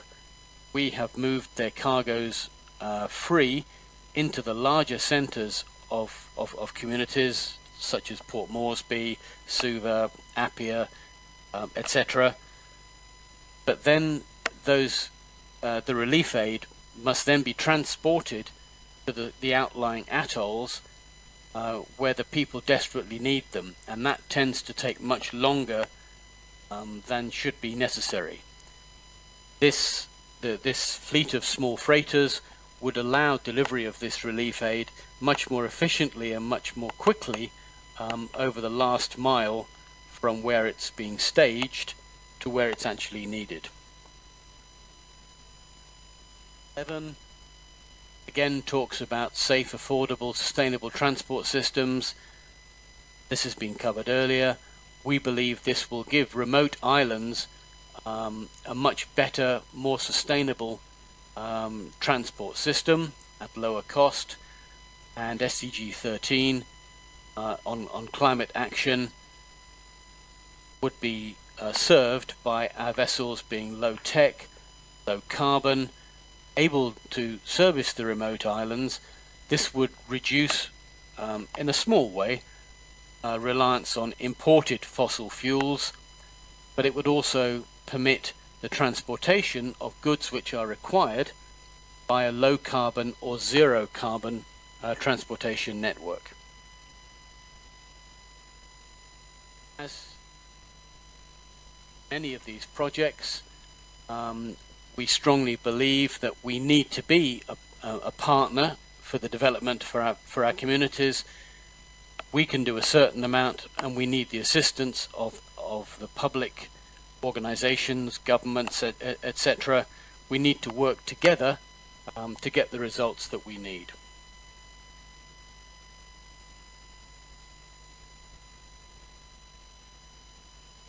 Here, obviously I'm not live at the moment, but if you have any questions after this presentation, my email address is at the bottom of the slide here.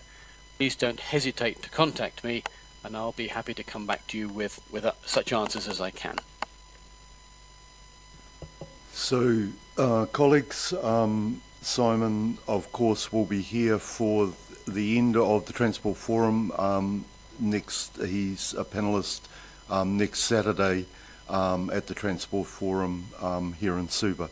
But exciting announcement from our point of view to be able, as a university and in partnership with the Marshall Islands government, to be working with a private sector, major private sector partner to bring to fruition a practical project to actually put a new design vessel in the water and trial in the Pacific. And of course with Hochschule Emden-Lehr and our colleagues at University College London as well. Colleagues, it's been a long 2 hours. Could I just rip round the panel for some last comments? Peter, would you like to start? Yes, thanks very much, Pete.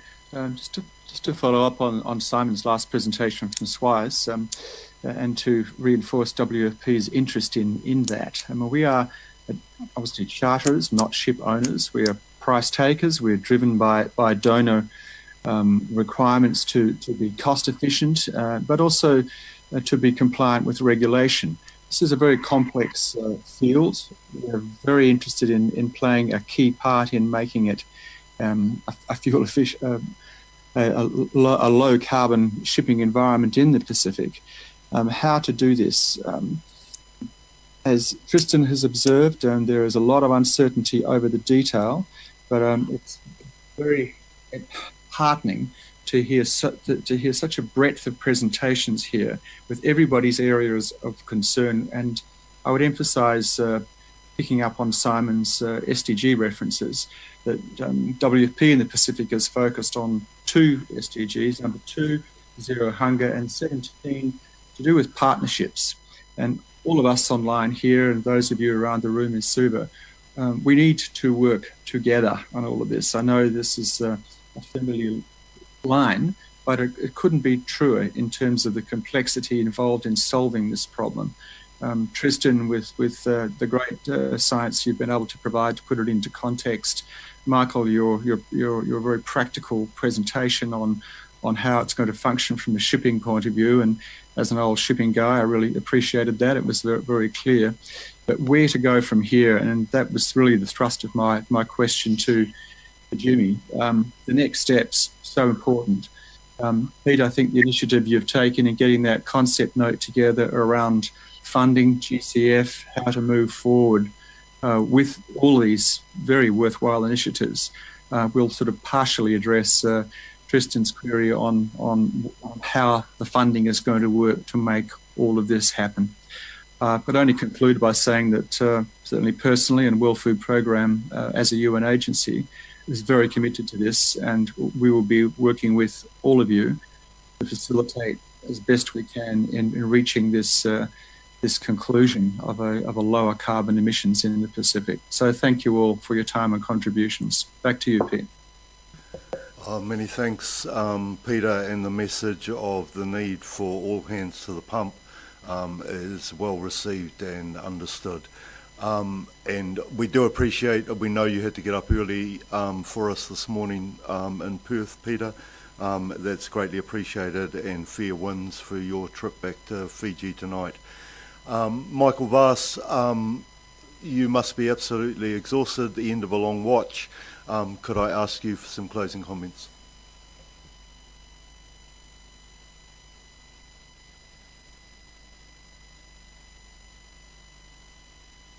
You need to unmute your mic.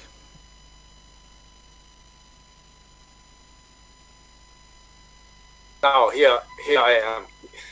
So, thanks to all of you. That was really great to be part of this, and I enjoyed this very much. And so we got a lot of information and got into discussion, and I was really happy about the last presentation of Simon. So I think this is what we need.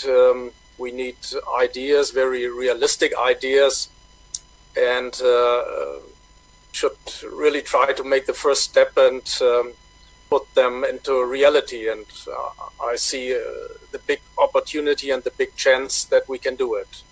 And I think that this is the way to proceed, learning by doing. So there's a great challenge ahead of us that needs lots of effort, but I think we just have to get with it. So thanks to all of you, and hopefully we will see us again. No, thank you, Michael. And if I can just share, so Michael has been sending interns from Germany down here into the Pacific now for the last 4 years. We're greatly enjoying the interaction. We hope this is a permanent feature of the Pacific's decarbonisation is our partnerships with our colleagues and academies around the world, and especially the leadership being shown by Michael. And regards to the family, Michael, please have a sleep in the morning. Tristram, also late at night, closing comments?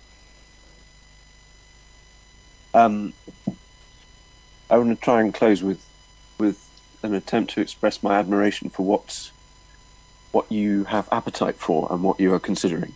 I think that the Pacific is unquestionably leading the world, not just in the IMO debates and setting clear statements of what's necessary and what is the right thing to do, but also in the way that you're thinking about integrating solutions. The conversations that we've had in this panel have been about the longer term solutions, which might seem far off, like hydrogen and the more exotic fuels. But it's very reassuring that you're also thinking about the practical things that can be done now with technology which is ready and needs to be implemented, and for some crazy reasons just hasn't been implemented so far to date. So the connection between these things, the connection between the domestic decarbonisation ambition that Paranese has been talking about, the work that I've already mentioned in Jimmy's leadership, the private sector engagement and the implementation that we just heard from Simon when he was describing this project. All of those, the way that you brought all those things together and enabled this conversation to happen with so many different countries that are working together in the region is unique in my experience. And we do talk to a lot of governments and a lot of different countries about what their thoughts might be on decarbonising shipping, and it's very inspiring to see. So I'm sorry that we haven't given you a complete set of answers and solutions, but just the fact that you're having these conversations and the fact that you're continuing to try and figure out the right way forwards is such a positive thing that I wanted to make sure it was emphasised. Thank you.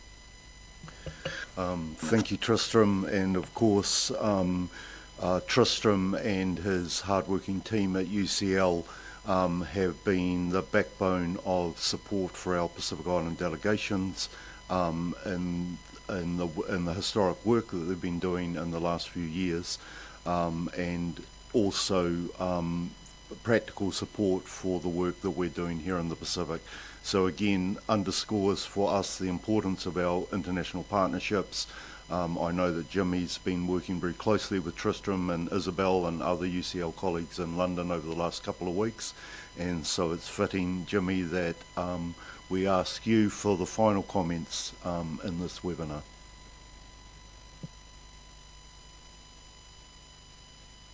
Thank you, Pete, and thank you, everyone, and thank you for the opportunity to be part of this, our first, I hope, first of many more to come in our discussions.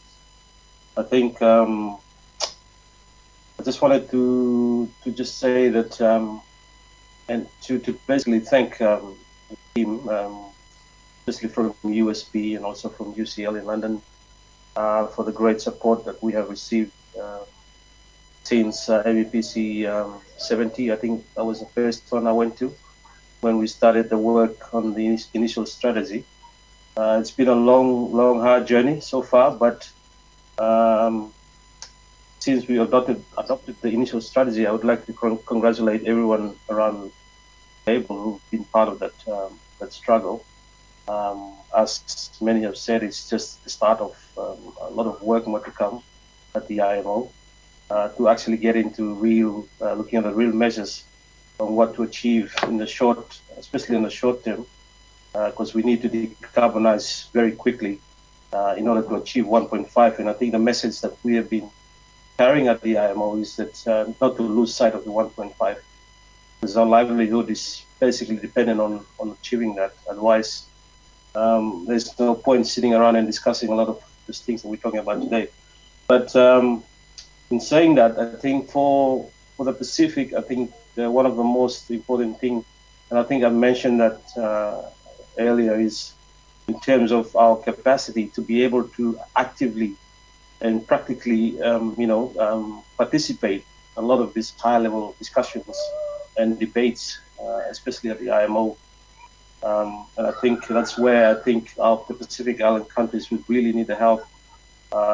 Not with just some of us who are now been involved in this process, but I think we need to have others and more people being part of the delegations going into the IMO, because during the last two meetings at the sessional and as well as the MEPC, there are a couple of other issues that we were also interested in, because they are also affecting us, like the plastics in the oceans.